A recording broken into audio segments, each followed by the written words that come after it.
Russian troops in Syria are having a hard time since the collapse of Bashar al-Assad's regime.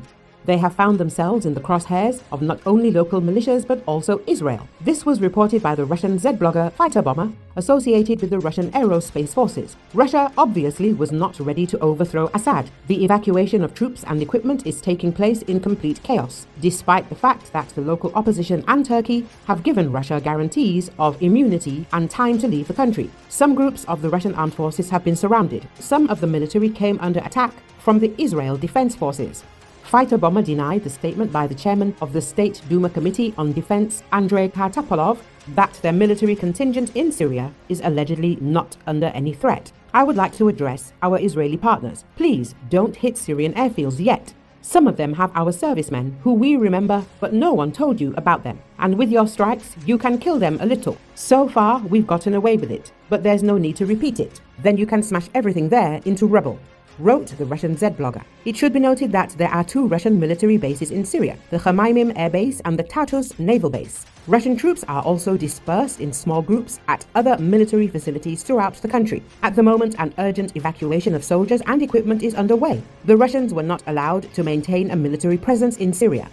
Syrian media reports say Israeli warplanes have carried out dozens of attacks across the country, including in the capital, Damascus. The UK-based Syrian Observatory for Human Rights said there were more than 100 strikes on military targets.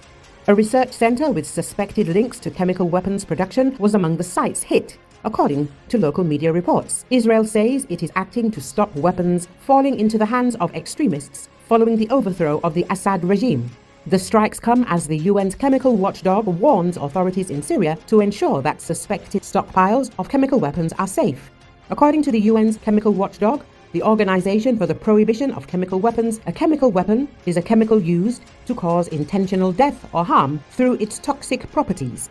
The use of chemical weapons is prohibited under international humanitarian law, regardless of the presence of a valid military target, as the effects of such weapons are indiscriminate by nature. It is not known where or how many chemical weapons Syria has, but it's believed former President Bashar al-Assad kept stockpiles and that the declaration he had made was incomplete.